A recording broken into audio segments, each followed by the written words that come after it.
আপনি এই টাইমে এখানে? আপনি লাস্ট দিন কিন্তু আমরা আপনি থেকে তুমি হয়েছিলাম। তাহলে আজকে থেকে আপনি তুমি। ঠিক আছে, বাট আগের দিন কি হয়েছিল? কথা ছিল যে তোমার সাথে আমার ফ্রেন্ডদের ইন্ট্রোডিউস করাবো, দেন সবাই একসাথে কফি খেতে যাব। আমার গাধা ফ্রেন্ডগুলাও হাওয়া, আর তুমিও প্র্যাকটিস শেষ করে বের হয়ে কোথায় চলে গেলা? মানে আমি দাঁড়াও আমি কতগুলো ফোন দিয়েছি জানো, নো রেসপন্স।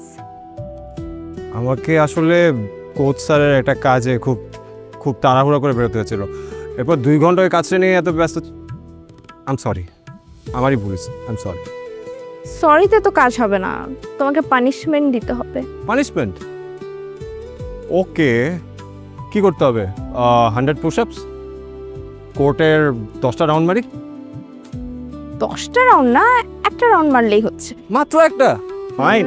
দাঁড়াও বাট আমাকে কাঁধে নিয়ে। মানে পাগল? সবাই এখনো মানে ক্লাব ছেড়ে যায় না, দেখে ফেলবে, বাজে হবে খুব। তো কি হচ্ছে? আচ্ছা, কাঁধে না পারলে কোলে নিয়ে নিতেই হবে। পানিশমেন্ট। Come on.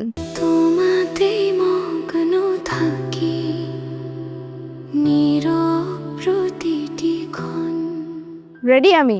ফিরে আসে এক রাউন্ড নিলেই হচ্ছে। পথ, ফিরে না সেই মন,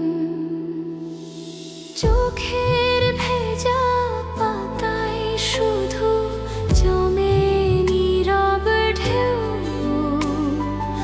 অভিমানের গল্পগুলো বোঝে না আর কেউ, অচেনাই সহজুড়ে খুঁজি চেনা ছায়া, হাজার মানুষের ভিড়েও তোর স্নিগ্ধা এত বড় ভুলটা কেমনে করলো?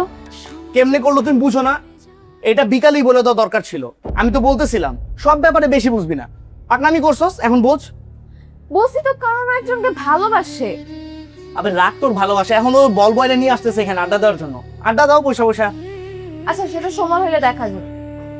ওই যে আসে। Good evening guys. কি রে, তোদের কি মুড অফ? বুঝেছি, তোমাদের রজার ফেডারার এখনো আসেনি বলে 20 মিনিট লেট হবে। ও অনেক ভালো টেনিস প্লেয়ার, সো একটু নিজে নিজে প্র্যাকটিস করে রাতে, জানিসই তো। হ্যাঁ, রাতের বেলা তো প্র্যাকটিস করবেই, সকালবেলা তো বল টোকে কুল পায় না, রাতে প্র্যাকটিস করবে না তো কোন ডান্স। ভেরি সিলি জোকস নীরব। এই স্টুপিডের মতো কথা বলবি না। আচ্ছা শোন তো আমার কথা, ওকে তোরা কখনো বলছে যে ও টেনিস প্লেয়ার? বৃক্ষ তোমার নাম কি, ফলে পরিচয়। আচ্ছা আমি একটা কথা বুঝলাম না, তোরা কি জেলাস নাকি? মানে আমি যেন কেমন একটা পোড়া পোড়া গন্ধ পাচ্ছি। বস, আমার মনে হচ্ছে তোর কোথাও ভুল হচ্ছে। ছেলেরা তোর থেকে কিছু একটু হাইড করছে, তুই একটু ভালো মতো খোঁজ নে।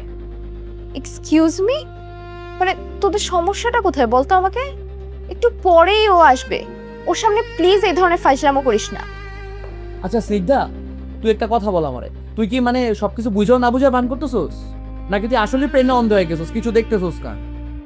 আমরা তোর বেস্ট ফ্রেন্ডস, আমরা তো ছোটবেলার বন্ধু, আমরা তো সবকিছু মেনে নিতে পারবো, আমাদের সমস্যা নাই। কিন্তু তোর যে অন্য ফ্রেন্ড সার্কেল আছে, তোর যে এলিট সোসাইটি আছে, তোর যে ফ্যামিলি, আমি তো জানি ওরা কি ওর সাথে মানাইতে পারবে?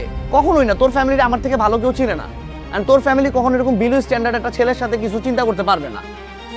এনাফ ইজ এনাফ, অনেকক্ষণ ধরে আলতু ফালতু কথা বলে যাচ্ছিস। মানে আসলে ভুলটা আমারই, ফ্রেন্ডদের সাথে না সবকিছু শেয়ার করতে হয় না। রাফসান তো আমার, তাই না?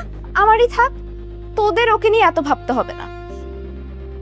আর আমি রাফসানের সাথে অন্য প্ল্যান বানাচ্ছি, তোরা আড্ডা দে, আমি যাই। এই তুই আবারও ভুল বুঝতেছোস, কথা শোন। স্টপ ইট নীরব, আমি আর তোদের সাথে নাই, গেলাম। আরে শোন না, দাঁড়া। আমি তোকে বলছিলাম ওর সাথে এভাবে কথা বলিস না, তুই আমার কথাটাই শুনোস না।